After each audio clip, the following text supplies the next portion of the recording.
Whenever you're able to join. Yeah.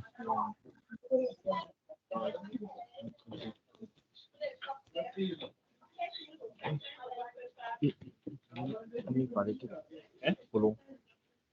You want what volume? Balik belum.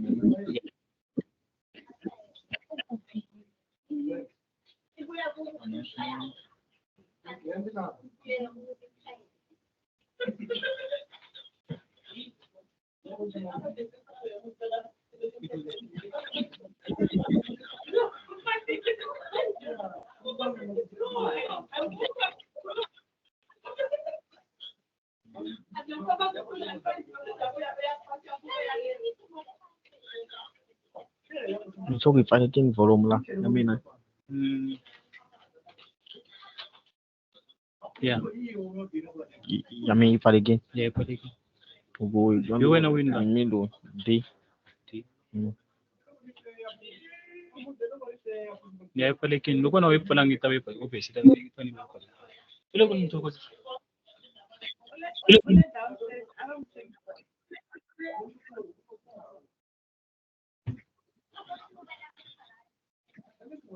yes.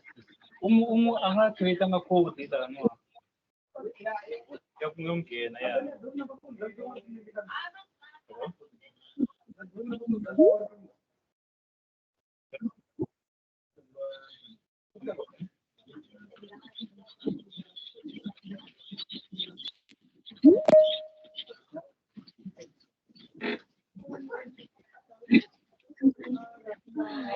Meeting or just testing now. First one. First one especially. Kung hindi invite, but pagkaputok ng I don't know why. Maybe ano, amang ketang ko so we interested in the invitation. You think it's gonna show? Is the Leonard? I don't think he won. On email. There was no code even able to log in. From all the edit him, you see, he just joined the class. So it means that he is edit his email from there. You know when you're creating a class, yeah, I think she could you forget to edit. It's just edit the invitation instead of editing. Yeah.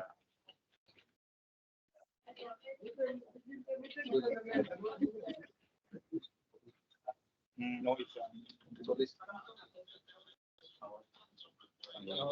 Yeah. What's up? You're able to invite him, but he code. I think maybe I was sending the same email or something. Let's log in again. You told us.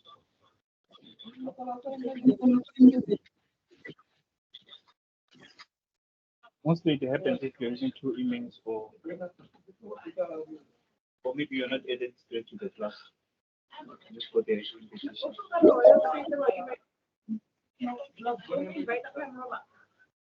Huh?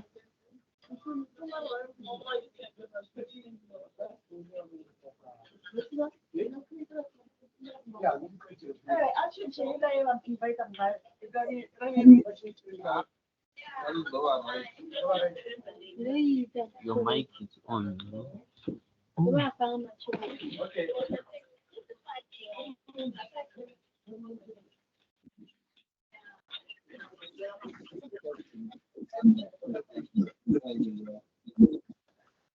This one.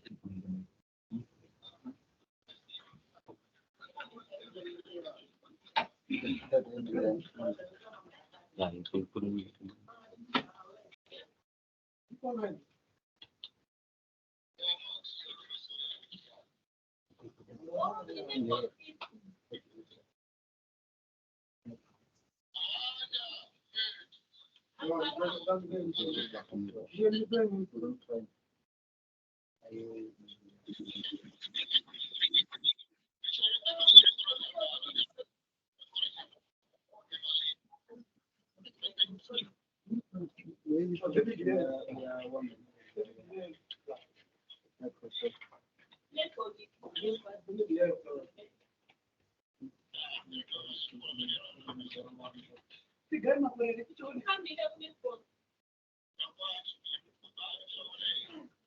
Okay.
Mike ama ivalike hiyo. Mike.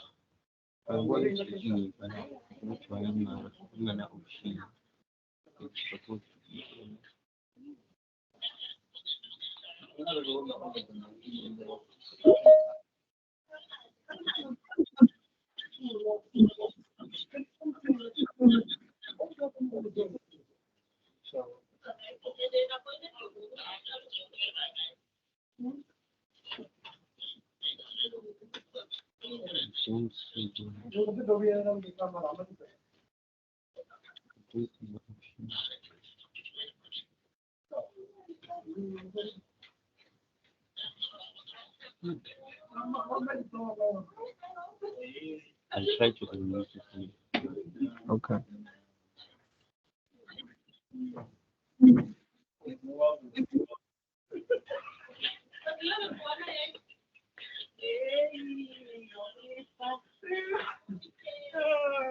It was one downstairs. So I stopped him asking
Invite her again. Because this one is not very this one. Not very on a email that includes only one of this one. So let me go quick.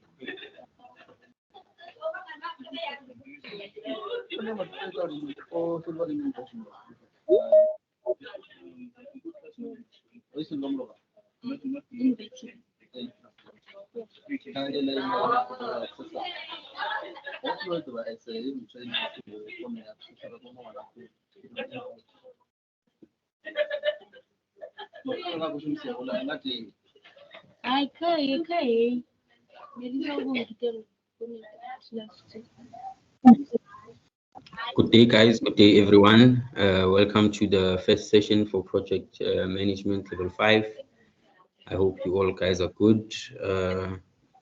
May we kindly give the others a chance because I can see that everyone accepted to join the meeting, but not everyone has currently joined us yet. So may we start in 3 minutes at 13:35 exactly. We'll be starting with the meeting. Thank you, guys.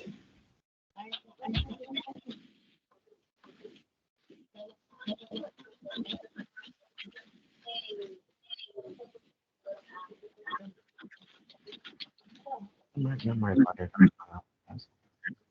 My father can't answer.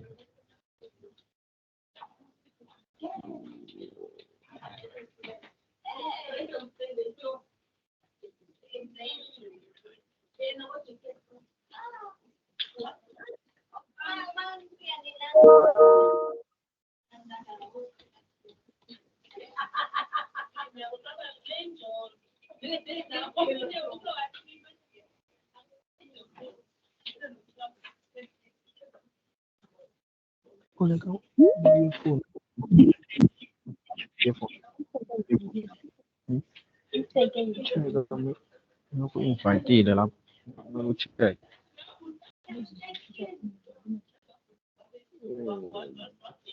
Isso é costuma, eu costumo. Azul, não é? Isso. Ah.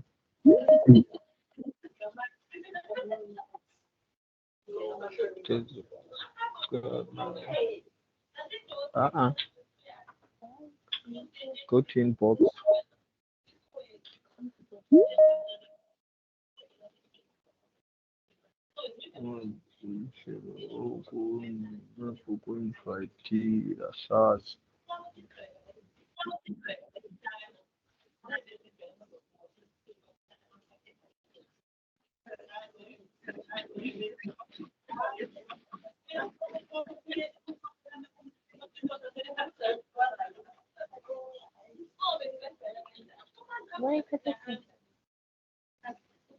Aquela kuvale mic yakho wona iyami le izwa evalekanga imic yami.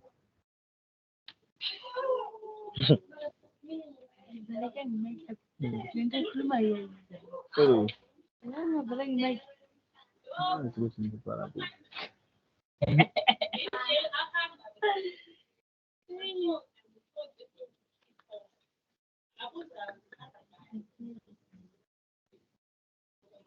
Ivaleki imic yami angazi.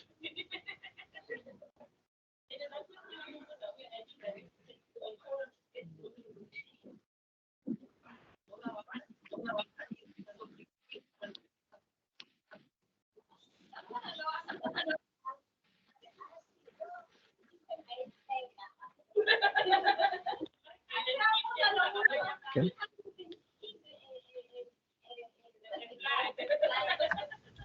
Good day, guys. Good day, everyone. Welcome to the first session of Project Management Level 5.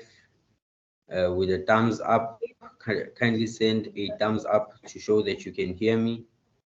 Just kindly send a thumbs up to show that I'm audible enough so that I can continue with today's session quickly. And then I'll also be showing you the platform and how you'll be using the platform. Thank you for the thumbs up. Thank you, Rowan. Thank you, everyone, for accepting the invite.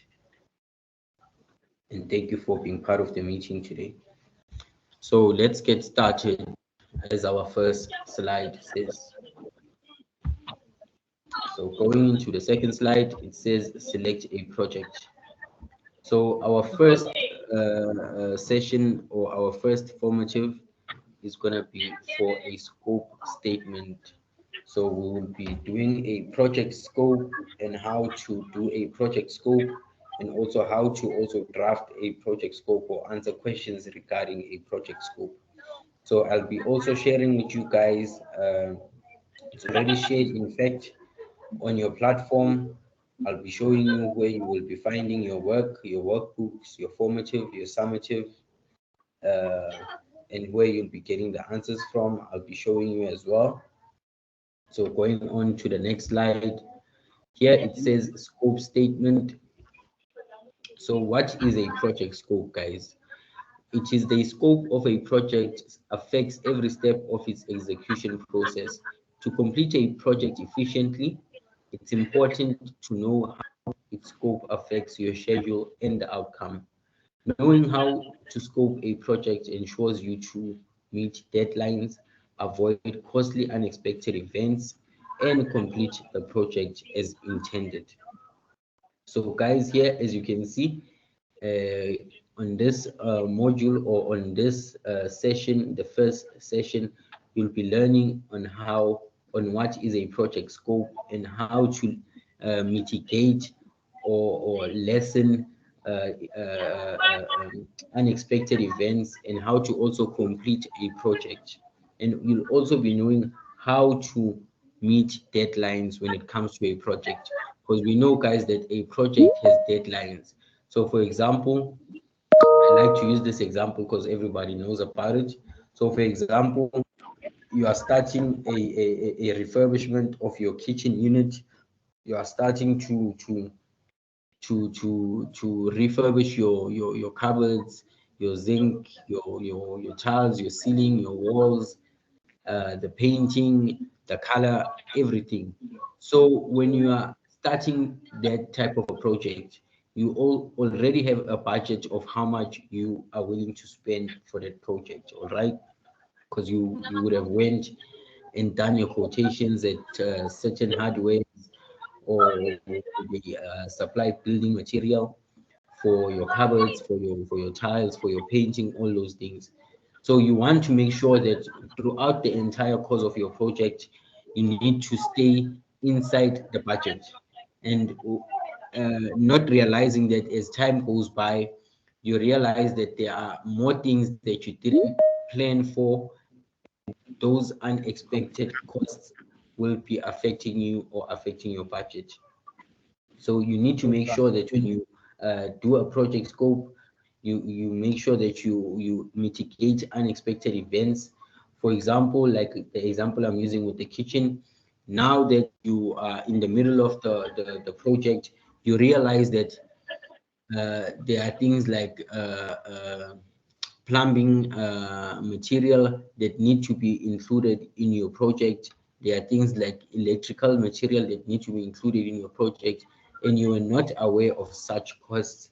So you need to make sure when you plan a project, or when you do a project scope, you put all those things into consideration so that you don't go out of budget. Okay, guys? So going on to the next slide, it says, what is a project scope continued?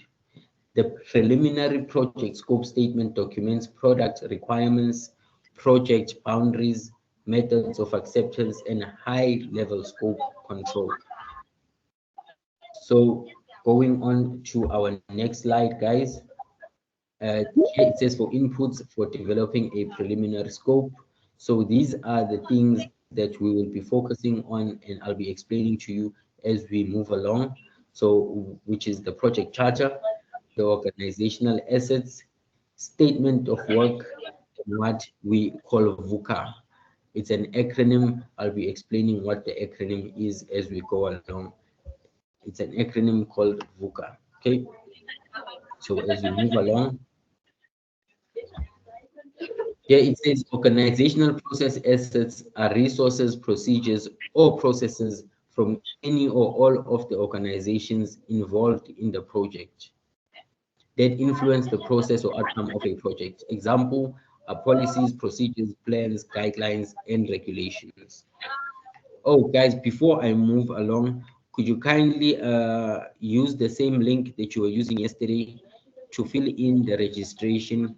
If you're having trouble to fill in the registration under the chat, just type your name and your surname for me to compile a register for the session. Please make sure that you fill in the link for registration or type on the chat for the registration so that I can be able to do it on my side. If you are having trouble filling in that link or finding the link today. So as we move along, it says a project charter refers to a formal or short document that contains the objective statement of a project. This statement describes key project goals, the roles of team members, including responsibilities, and the key stakeholders and their interests. So in your first session, guys, the first formative, summative, as well as the workplace activities and the log sheet, you will be asked questions regarding a project charter. But we will see that when we go on to the platform itself, and then you will see how the questions are being asked and where you should be inputting your responses or your answers on these questions regarding a project charter. As we move along, SOWA. SOW is a statement of work. So what is a statement of work? A statement of work, or SOW, seeks to define liabilities, responsibilities, and work agreements between two parties, usually between a client and parties such as an agency, a contractor, a service provider. You will usually use a statement of work when you can describe work according to specific instructions or directions. Likewise, you should have tasks, conditions, and requirements that both parties can easily understand when creating a statement of work. All in all, the statement of work defines what is and what is not included within a project. So like I was explaining earlier, guys, using the kitchen example, when you are drafting a project charter for a statement for a kitchen unit, so the statement of work that you are going to be having in front of you should encompass each and every aspect that you are going to be encountering when you are busy with that project of refurbishing your kitchen set or your kitchen unit or the kitchen as a whole. So you need to make sure that you account for the tiling, the ceiling, the painting, the plumbing, the electric stuff, everything. You must make sure that the statement of work encompasses all of these aspects. Okay. So for each and every project, the statement of work should be aligning with everything that has to be included in the project that you are going to do. So we live in a VUCA world. Have you ever heard this expression before? So what is VUCA, guys? VUCA is volatility, the rate of continual and disruptive change. So for this example, I usually like to use an example of the COVID-19 pandemic. If you remember very well, guys, none of us were expecting this pandemic to take place or to come across this generation that we are living in. So in case of such a pandemic and you are busy running a certain project, you must be able to understand that there are things that will continually disrupt or change the way in which you are looking at things. So you need to make sure that you are in line with your project and you how can I say, and you plan for such uncertainties and disruptions that will change the course of your project. So volatility is the rate of continual and disruptive. And then number two is uncertainty, high level of uncertainty. Can you hear us? Things can be very much unpredictable in this world that we are living in, guys. Sorry about that. It was 5 people in the lobby. They were waiting the whole time to be put in. I let them in now. They missed your whole talk. You have to restart from the beginning. Sorry. Okay. Yeah. Please. Okay, sorry guys, sorry about that. I was a bit disrupted. I was running through the project and I've just been told that there were 5 people waiting on the lobby that I didn't admit to the chat. So I'd like to just start from the beginning. I'll be a little brief. Yes, Ms. Zanele, you can ask the question, ma'am. I can see that your hand is up before I continue. Hi, Mzozi. How are you?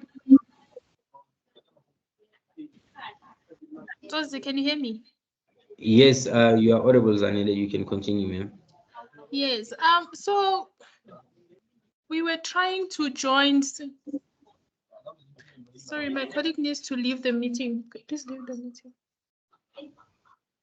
Yeah, so we were trying to join the meeting there and we were waiting in the lobby since. So Yes. like I see that you're already on the 11th slide and like you didn't hear anything. We also tried to call you, WhatsApp you, but there was like zero response. Yes, sorry about that. I've just been informed by my colleague Carl. I'm using 2 screens, so as I'm looking at the slides, I wasn't looking exactly at the Teams app. So sorry about that. But I've just addressed that issue and said I'll be going back to the first slide so that everyone can be on par of what we have already covered, which is not that much. But I'll start from the beginning. Sorry about that. Also, I'm sorry, it's Minimple here. Yes, Blue. I'd like to request if you could please just send us the invites in time or send us a schedule because we had to cancel meetings now in the morning and we had other deadlines and it wasn't very convenient for us to receive invites in the morning for this afternoon. If you could please just send us a schedule for at least a month or so that we can know and we can plan accordingly. Yes, definitely. Sorry about that, ma'am. The training plan was rescheduled, and so I also just received the training plan this morning. But I'll make sure that I share in time whenever we are going to be having sessions. I'll make sure that I share with it in time. Sorry about it. It's the first and last time when it's happening. Sorry about that. Okay, last thing. Sipetile also requested if you could please just add her on all the communication as she we kind of report to her in a way, so she would like to be in the loop and understand what's happening. Oh, okay, okay, I'll do that. And your camera is on, Miss Blue Room. Thank you. Okay, sorry about that, guys. I'll be going back up on the first slide. Excuse me to all those that were waiting in the lobby. My apologies. Also, once again, my apologies for the late invite. It's not going to happen again. I'll make sure that I send the invites very early. Sorry, guys. So just to confirm, can everybody see the screen that I'm sharing where it says let's get started? Just with a thumbs up, can everybody just confirm that they can see the screen I'm sharing? Thank you. Thank you for that. Thank you, guys. So going back, guys, like I said, this session will be our first session on project management NQF level 5, where we will be discussing mostly what a project charter is and how to conduct a project charter, and also what is a scope statement, what is a project scope. We'll be discussing that, you'll be learning about that, and you'll be asked questions regarding a project charter. You'll be given a scenario or a case study, and then you'll be able to answer according to the case study regarding the project charter. So as I continue with the second slide, it says select a project. So guys, for your workplace activity, okay, let me start with the formative and summative assessment. Like I said, you'll be given a case study on your formative where you'll be required to answer questions based on that case study. And then for your workplace activity, you'll be required to select a project of your own where you'll be doing those attachments regarding the project that you have selected or chosen as your own project, whatever project it may be, as long as it will not be harmful to others, guys. So as I continue, it says scope statement. So what is a project scope? The scope of a project affects every step of its execution process. To complete a project efficiently, it's important to know how its scope affects your schedule and the outcome. Knowing how to scope a project ensures you meet deadlines, avoid costly unexpected events, and complete the project as intended. So I'd like to use my example as today, where I invited people on the last minute to join this meeting. So my project scope wasn't properly outlined or planned properly, as I was to make sure that I meet the deadlines. So the deadline for sending such invites should be at least a couple of days prior to the session. So a project scope encompasses such things, guys, so that people do not miss other meetings, or they don't encounter unexpected costs when it comes to a certain project. So I was using my example for today that a project scope needs to meet these intended deadlines, guys. So what is a project scope? Moving on to the next slide, we continue what is a project scope. So the preliminary project scope statement documents product requirements, project boundaries, methods of acceptance, and high-level scope control. So I will not delve much into that. We can move on to the next slide. And then, guys, remember that I'll also be showing you the platform on how you go about to get your work, to get your workbooks, how to answer the questions. I'll also be showing you guys that during the course of this session. So hold on tight, and I know that you guys are missing other meetings, so I'll also try to make sure that I don't waste too much of your time, because this was not planned according to you guys. Sorry about that. And then moving on to slide number 6. For inputs, okay, 4 inputs for developing a preliminary project scope. So these are the inputs, guys. It's a project charter, an SOW, which is a statement of work, organizational assets, and VUCA. VUCA is an acronym which I was explaining earlier. We will go back to VUCA and explain what it is, guys. So moving on to the next slide. Organizational process assets are resources, procedures, or processes from any or all of the organizations involved in the project that influences the process or outcome of a project. So examples are your policies, your procedures, your plans, guidelines, and your regulations. So this is one of the inputs for developing a preliminary project scope, guys. So one of them is the organizational process assets. Yeah? And this slide was explaining what that is. So moving on to our next slide. We are still on the 4 inputs for developing a preliminary project scope. So the second one was the project charter. A project charter refers to a formal or short document that contains the objective statement of a project. This statement describes key project goals, the roles of team members, including their responsibilities, and the key stakeholders and their interests. So we know, guys, that stakeholders are very important when it comes to a project, because they are the ones funding the project, okay? And it's a group of people who are funding this project. So project stakeholders are very important, guys, together with their interest, what they are interested in. So you make sure that you always make the stakeholders happy. So we could move on to the third aspect for an input for developing a preliminary structure, which is now the SOW, the statement of work. So a statement of work, or SOW, seeks to define liabilities, responsibilities, and work agreements between 2 parties, usually between a client and parties such as an agency, a contractor, a service provider. You will usually use a statement of work when you can describe work according to specific instructions or directions. Likewise, you should have tasks, conditions, and requirements that both parties can easily understand when creating an SOW. All in all, the statement of work defines what is and what is not included within a project. I think this one is self-explanatory, guys. So we might as well move on to the last aspect of the preliminary project scope, which is the acronym VUCA. So it says here, we live in a VUCA world. So what is VUCA, guys? So it's an acronym for volatility, uncertainty, complexity, ambiguity, and recurrency. So everyone who was waiting on the lobby found me on this slide as I was explaining volatility, the rate of continual and disruptive change. So that's the first aspect of VUCA.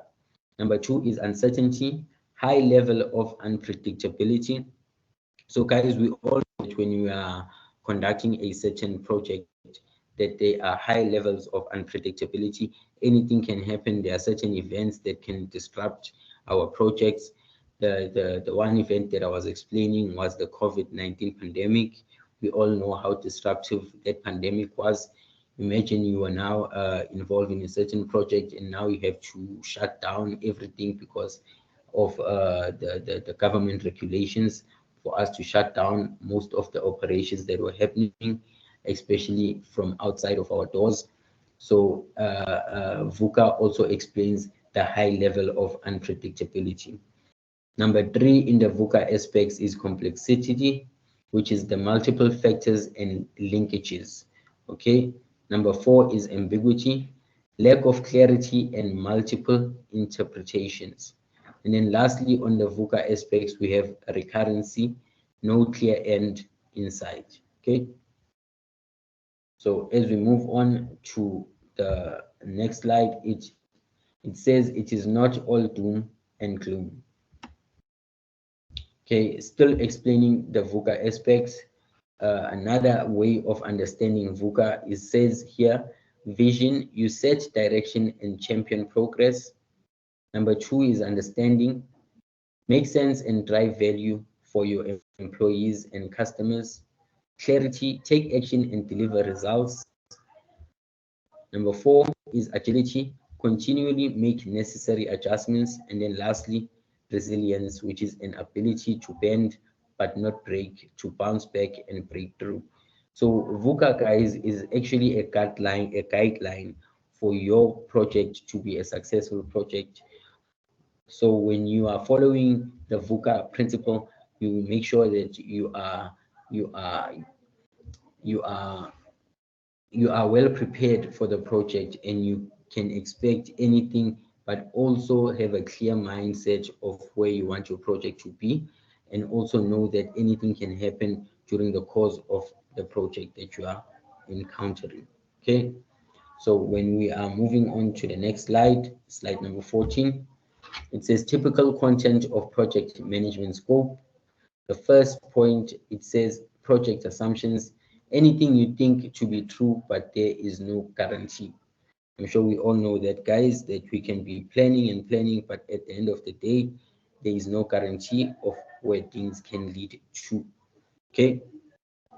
The second aspect is that the initial project organization, how a project will be structured in terms of reporting and type of personnel needed. So we know that, guys, when you are doing a project like maybe refurbishments of your plumbing pipes and whatever in your home, you need to get a professional plumber to do those things, guys. You can't just get anyone who you think is good with their hands to work on such a project. You need to get a professional plumber so that the project runs smoothly. Okay. Then the third point is that the initial defines risks, things that can harm or delay the project. So make sure you mitigate or limit the things that will harm or delay your project.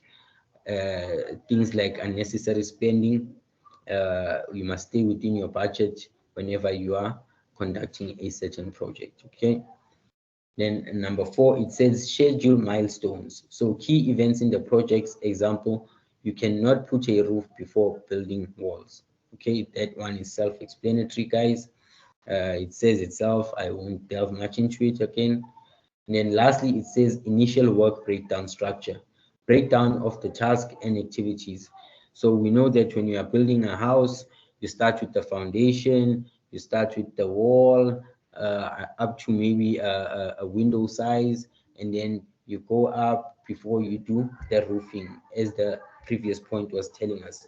So you need to break down the tasks that you are going to be encountering in the tasks for your project to run smoothly and to be a successful project. Okay, so we are moving on to slide number 14. It still continues with the typical content of project management scope. The first point on this slide, it says the order of magnitude cost estimate. How will you do your cost estimates? Check direct and indirect costs. Always make sure that you check your direct and indirect costs, guys, because each and every project has direct costs and indirect costs. Okay, because there are things that you might not be aware that you still need to buy or still need to purchase. So you must make sure that you plan on such things that there might be direct and indirect costs. I was using an example earlier on when you are building a new kitchen unit, and all the things that you are planning for are your cupboards, your tiles, your walls, your painting, stuff like that. But then you don't put into considerations that there might be also plumbing costs in that, there might be electrical costs. So you must make sure that you check all your direct and indirect costs when you are doing a project. Okay. So the second point here, it says project configuration management requirement. How project will be structured, how you will structure your project, okay?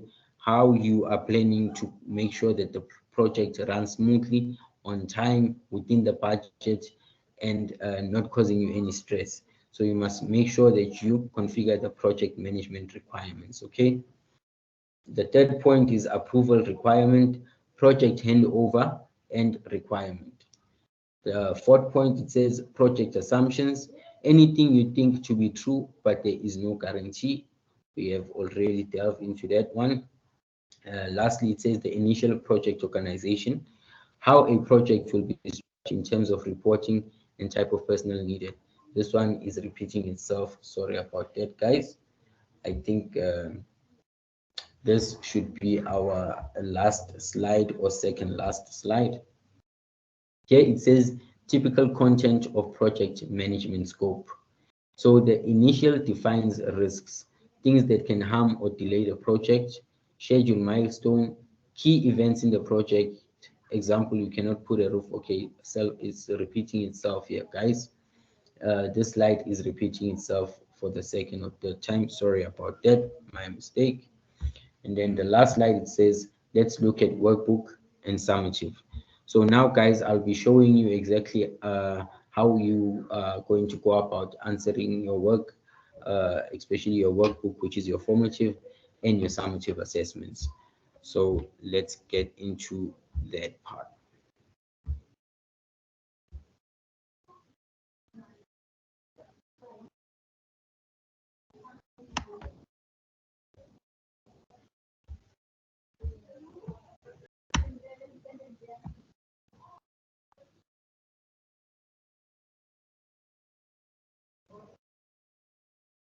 So remember, guys, I showed you the platform briefly. So this is the platform that you are going to be working on when you are from the email that I sent everyone today. As soon as you log in, this is exactly what you are going to be seeing. Okay. So this is yesterday's induction, the induction session that we, and then today we will be looking at your lesson number 1. This one. So I said you the learner guides. On this lesson number 1, there are learner guides. There's the slides for the session that I was showing you not so long ago, all the slides that we went through. Thirdly, there is your workbook, which is your assessment. Then lastly, we have your summative assessment together with your workplace activity and your logbooks. Okay, so let's go straight into your formative or your workbook. So this is exactly how you are going to be doing it. This is how it appears. And then you say formative assessment.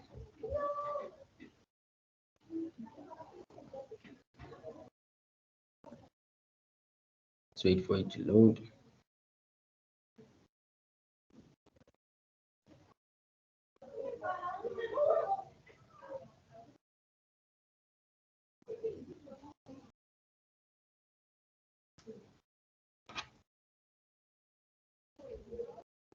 Just waiting for it to fully load, guys.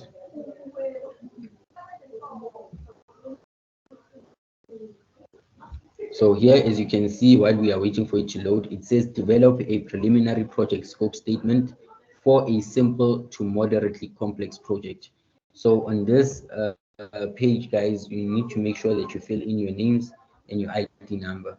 And always use this platform, guys, the Google Classrooms, to answer your work. Don't download and then use Microsoft Word and then resend it to me, because I'll be having difficulty to mark.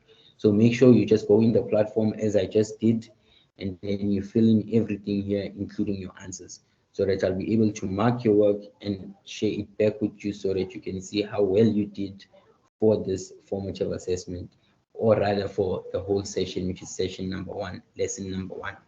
So make sure you fill in your name and your ID. So let's dive into this lesson on how to do or develop a preliminary project scope statement for a simple to moderately complex project. Okay, so this is lesson number 1, formative. So this is the project charter, guys. So here they've developed a case study for a certain project charter, which took place in the University of Cape Town. They gave us the title of the project charter, they gave us the project manager, and then they gave us the start and end date, or projected end date for the project. Okay, so as we go down, we can see the project's purposes, the objectives, the budget allocated. The allocated budget for the project is 6 million, funded through government grants. I'm not sure why they are not showing us the money that was misused before this 6 million was allocated, since it's South Africa. But anyway, they are also telling us about the stakeholders involved in this project, the risks that may be encountered in the project. Like I said, monies might be misused. One of the risks for the monies that could be misused. Sorry, yes. And then who approved the project sponsor and the project manager, with their signatures. Then the project needs to be approved. Okay, and then here is the project scope, guys.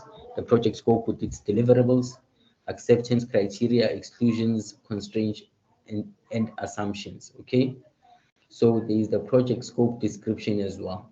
So the project scope is that the solar energy generation, secure and install high efficiency solar panels on key buildings to secure dependency on non-renewable energy resources, waste reduction initiatives, establish a robust recycling and composting framework to drastically cut landfill waste, sustainable transportation, develop infrastructure and incentives for electric shuttles and bicycles, reducing carbon emissions from commutes.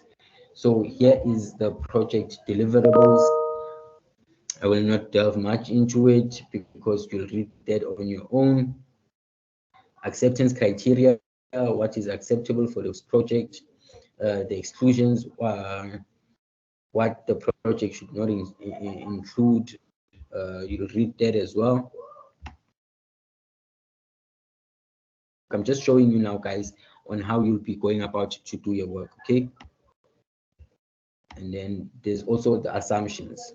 Okay, so this is the formative lesson 1. So here are the questions, guys. The questions come like this. As you can see, what is the name of the project? So you need to put answers here. Whether you like, you can remove this thing because it's editable. You can remove answer here and just paste your answer, and make sure that especially when you do the summative, like I said yesterday, make sure that the length of your answer reflects the mark allocation that is given there. Okay, you remember that yesterday I told you that the formatives are not graded through marks, but rather they are graded through, they are deemed competent or not yet competent. Okay, so here there is no mark allocation, as you can see, but at the end, or as I'm marking, I'll be saying that the work is competent enough or not yet competent. Okay, so just for an example for this one, what is the name of the project? You can quickly go back to the project, and then here is the project title, guys. Okay, so just to give you an example, that the case study, or for the formative and the summative, you always just look at the case study if the case study has been given to you for you to respond to the questions. Okay, you don't have to go out of the case study and just create your own project. You create your own project for the workplace activities. So as I go to the next question, it says describe the goals, objectives of the project, and then you paste your answers here. When you have read the case study, you will describe the goals and the objectives of the project, which are given to us on the case study. Question number 1.3. It says describe the key requirements of the project, products, deliverables, resources, inclusion and exclusions, all given to us in the case study. So I expect everyone to be deemed competent for this formative assessment. It looks quite easy to me. And then here it says explain the major assumptions and constraints of the project. And then lastly, it says end of formative. So you see your first formative is very short. It's question 1.4 until question 1.4. It's only 4 questions for the formative assessment. So I'll be moving on to, because I don't think there'll be any questions on this one. I'll just go to the summative assessment. After the summative assessment, before we dive into the workplace activities and the logbooks, I'll just give you guys a chance. If there are any questions, I'll give you guys a chance to ask the questions. But let me dive into the summative assessment so that you also understand how to do the summative assessment. So when you are done doing your formative assessment here, you just go on this blue tab where it says share, and then you share it with me. You're gonna see my email there, obviously, and then you just press share. Okay, when you are done answering the questions and you are satisfied with the answers that you've allocated. So as we go now to the summative assessment, here is the summative assessment. You click it like I have, and then it shows here like that. Then you click on summative.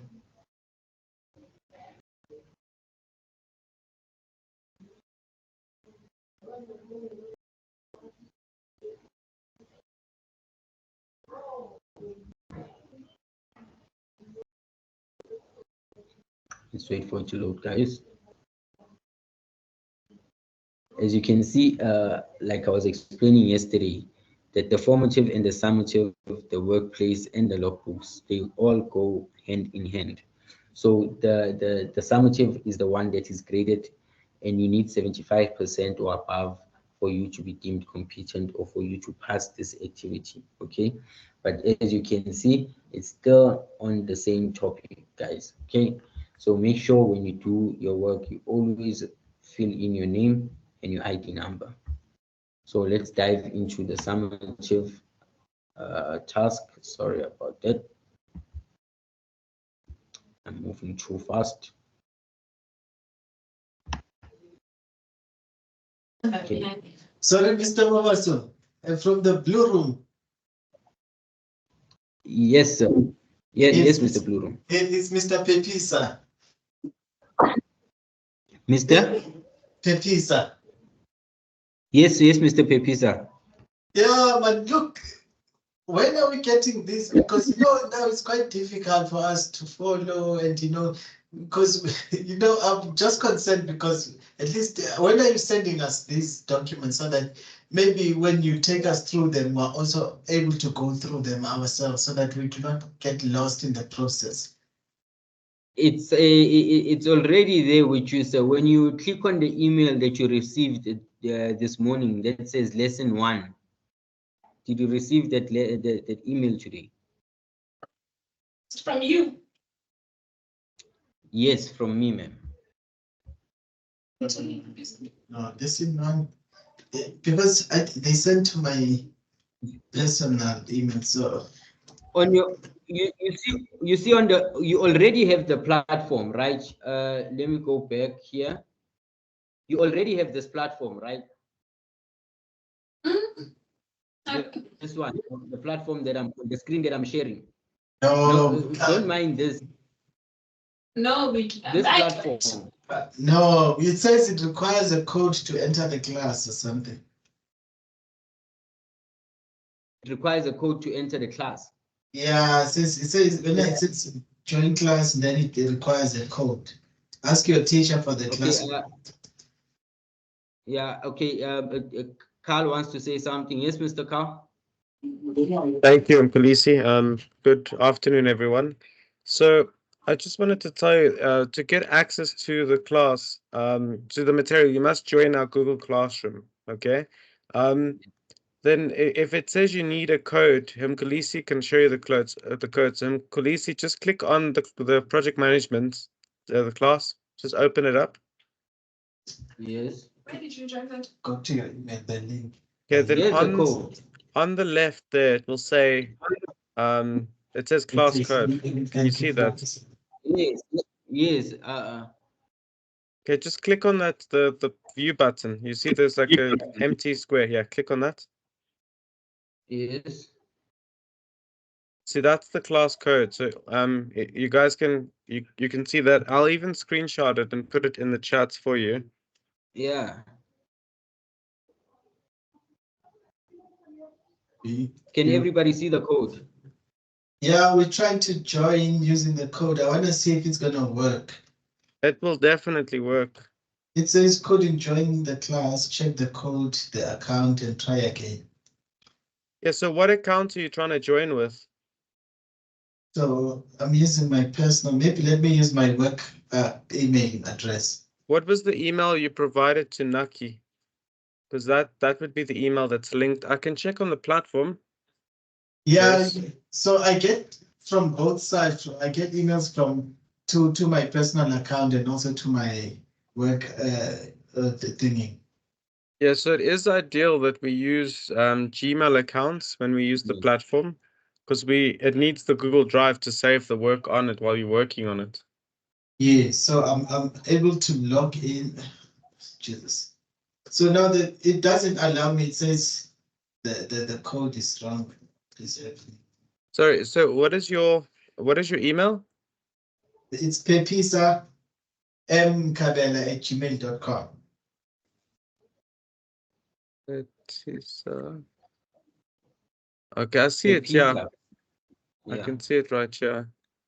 Yeah, you need to join on that Gmail. On the Gmail. Yeah. So sign into your Gmail account online on the website. So you can go to Google Classroom. I can show you.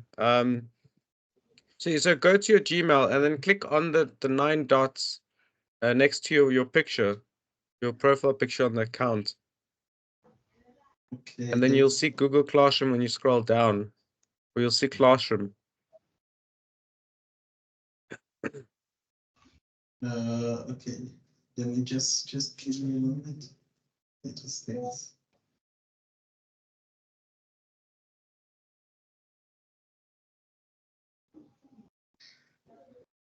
Yeah, I got Google Classroom. Okay.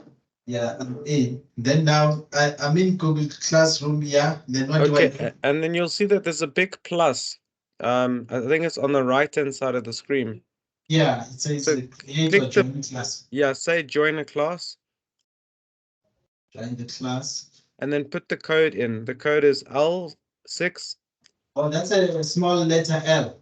Yeah, it's an L. Yeah. It's an L. It's LS6V2BQ. 2BQ. Okay. Then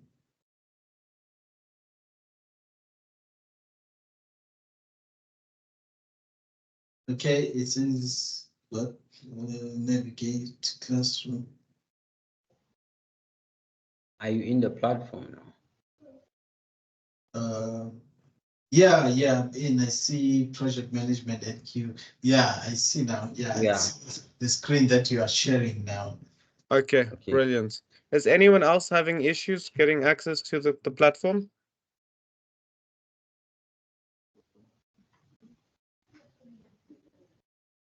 Really? Are you fine with getting access to on the platform? Are you logged in? Yeah. Okay, all right, okay. We are fine from our side, from the blue. Okay, Okay. great. And then in terms of the scheduling, I'm going to assist from Khaleesi, and I've started scheduling the classes, so we'll send the links to you guys before the close of business today. Yeah. Okay, all right, thanks. Thank you, Thank you guys. very much, guys. Thank you. Take care. Thank you, sir. Okay, now that we are all in the platform, Blue Room, as you are in the platform, you can just click on Classroom, which is up here. Click on Classroom, and there you will see the work that I'm busy with right now, which is the formatives, the summatives, and stuff like that. When you click on the Classroom, that's where you will see the work that has been allocated to you right now. The learner guide, lesson 1. Are we all clear? Can I get a thumbs up if you are good with this? If you can see everything that I'm doing now, if you are also on this platform. Yeah, I'm trying to go to the classroom. Okay.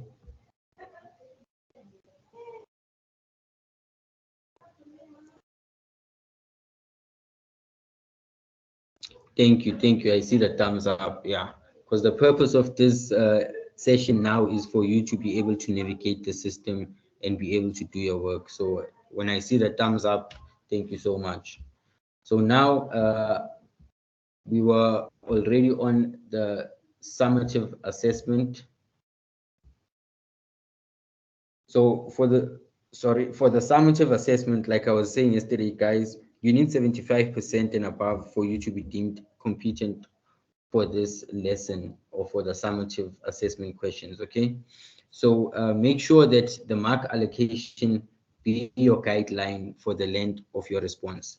So don't put a very short response when you can see that it requires 5 marks or 10 marks, and it shouldn't be too long of a response as you can see that it requires 5 marks. So 5 points or a paragraph worth 5 points is actually recommendable. So here the first question, it says, what is the purpose of the project charter or brief? So you can search that, or you can go to your workbook. Like here you will see that we have something called your learner guides. So when you go to your learner guides, it will give you a brief or a lengthy explanation of what these questions are asking you. So when you go through your learner guide, it's like your textbook. It's going to be your textbook for these lessons. You can also search answers online and also link the answers to the summative or the formative assessment. That's also acceptable, but make sure that whatever you are linking, you obviously understand it and it goes in line with what is being asked. So when we go to the second question of your summative assessment. Sorry, Thomas. Yes, ma'am. So in terms of answering here, should we request edit access and then will be able to edit on the document? No, you'll just be able to edit on the platform that you are on right now. As like I was saying for the formative, you'll be able to put in your answers there on the platform, and after that you share. There's a share button right there on top. You And will it just doesn't share. want to. So it won't allow me to type and then just on top it has it says request edit access. When you click on where it says answer, like I have here, can you see the tab where I'm clicking? Yeah, I see it. I'm clicking, double clicking. It shows all these numbers. Yeah, it just shows me this number, so and the purple thingy, but it won't allow you to type. My colleague Pepisa has the same issue. Yeah. Carl? Yeah, so sometimes it does force the learners to request. Sometimes it doesn't. But we get an email. So as soon as we see the email, we just accept and then you get access. Sometimes sometimes students sign in with different emails and then they have to request to edit their own documents. And that will always come back to me because I'm the owner of all the materials. So as soon as if I see a request, I'll accept it as soon as possible, and then you'll get access. It's quite simple. But most times you won't even have to request. You can just go straight into editing. Okay. Okay, I think sorry, can we please also just get your number in the case that I'm sitting at home and trying to do my work, and so that it can be easier to reach you, just maybe send a text so that you can give us access in the case I'll put it in the chat. It's fine. Thank you. Okay. Thanks. Will you be okay, Carl, if we wake you up at 2 a.m. in the morning? I'm normally up at 2 o'clock in the morning, so it's fine. Okay, sure. Thanks, Thank you guys. so much. Okay, thanks, guys. Thank you for those questions. As we continue, so the second question, it says, what type of content will you typically include in a project charter? We were discussing that on the formative assessment, where it shows in the formative assessments what is included in a project charter. So you'll be getting your answers and ideas from there. I see Blue Room's hand is up. I'm not sure if it's for the previous question or you all could. Okay, Sorry, thank you. Yeah, was the previous question. Sorry. No problem. Thank you, ma'am. Okay, question number 3, it says, should you make mention of products in your project brief? Why or why not? So there you just give a why or why not, and you give a short explanation because it needs an answer with 5 marks. So make sure, guys, that the answers are worth the mark allocation so that you are deemed competent for this thing. Okay.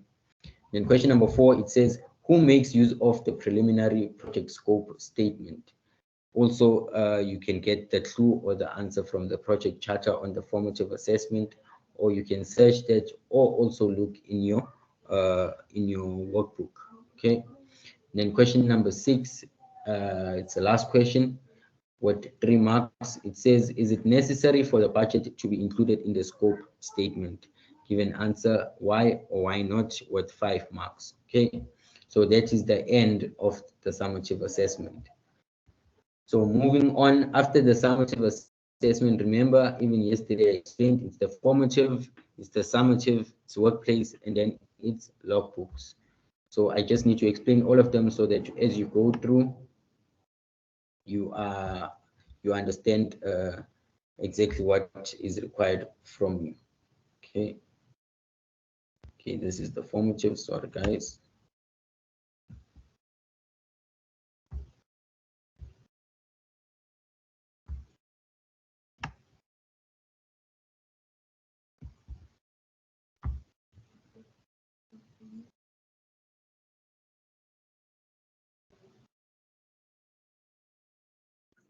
Kolisi? Yes, sir. I noticed that the summative is not uploaded correctly. It says the students can only view it. They're not going to be able to edit it. That's why we're getting all the requests to edit. So I'm just going to take it off and put it back on properly. Oh, okay, not a problem. Yeah, but it's fine. You can still go through. I won't delete this. I'll only take it off once the new one's up. Okay, not a problem. Yeah, thank you. Carl. Thanks.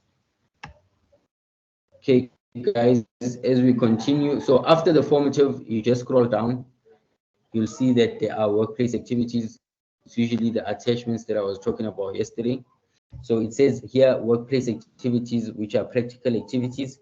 So from your company, find one project charter or brief and associated documents and attach it. So remember I said for the formative, you use the case study to respond to the questions, as well as the summative, you can still use the case study or also search the answers on the net or whatever the case may be.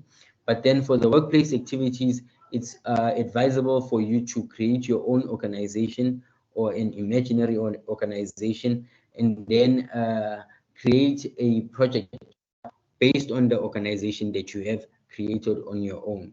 Okay, so for workplace activities, question number 1, it says from your company, as you can see. So it's the organization that you would have created on your own. Okay, so that is the first attachment that is required. So you need to find one project charter or brief and associated documents, and then you must attach it. So workplace activity number 2, it says from the charter or brief, determine minimum of 5 key requirements for the project you have attached. So it's still based on the organization that you have created. So for number 3, it says identify the project management approach from the charter or brief which you have attached, still an attachment.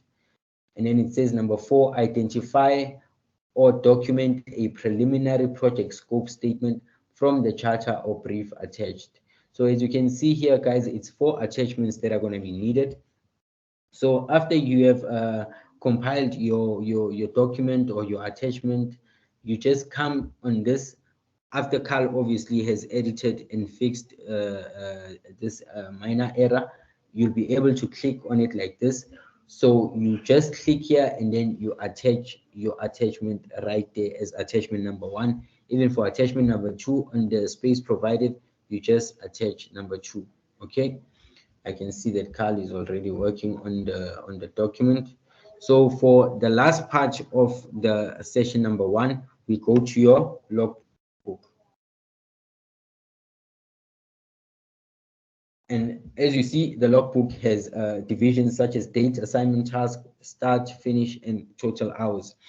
So for your logbook, guys, you are basically required to document whatever task that you have been doing from formative 1 up to the workplace activities. So just to give you an example, let's say you start with this work tomorrow morning at 2 a.m. If you are waking up with Carl, you are going to write the 9th of May 2024, and then you write the assignment task, which is formative case study question 1 up to question 4, for example. Then you write the time which you have started and the time in which you have finished doing that work, and then the total hours that you spent doing all that work. So the next day, maybe on the 10th or 11th, which is on Saturday or whatever the case may be, you just write again going forward what the date in which you are doing a certain task, which task were you doing under assignment task, the start time and the finish time, and the total hours spent working on the task.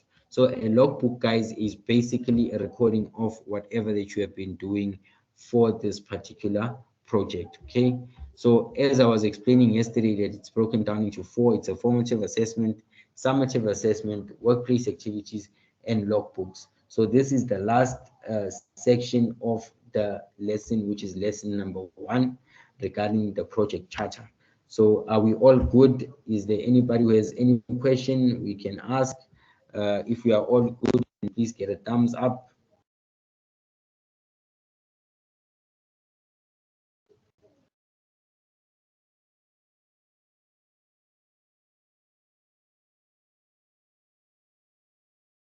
Okay, Mgalisi, Yes, sir. can Thank you Blue just Room. go out of this? I just want to show you that I've uploaded the work correctly. And then can we have one of our classmates just check the new uploaded version of it for the summative? That should be easily editable. So just go back to the classroom and then refresh, and you'll see.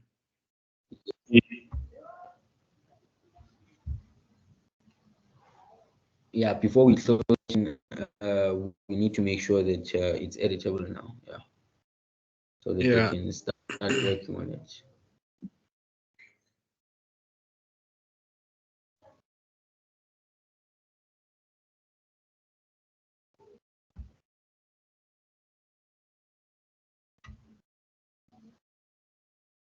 I will also include the due dates, guys, for this work, the formative, summative, everything.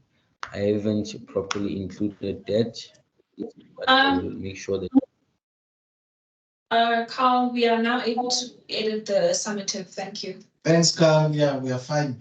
Excellent, excellent, excellent. Okay, my Great. job here is done. Khaleesi and I will send that training plan, and then if there's anything else, just let me know. Okay, thank you. Not a problem. Thank you so much. Okay, thank you guys. Thank you for your time and being part of this session. Like I said, if you still have any questions, especially regarding the platform, since Carl is still here, he can assist. Regarding the work, I can also explain whatever that you have questions on before we close off the session. And once again, guys, sorry for the late invite. I'll make sure it doesn't happen again. And thank you all for attending. If we are all good, can you get a thumbs up? If there's a question, you can kindly raise your hand. We'll give you the platform. Thank you for the thumbs up, Rowan.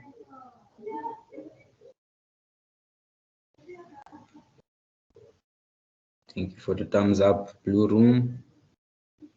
Thank you, guys. Thank you for the thumbs up, everyone. Thank you, Kishan.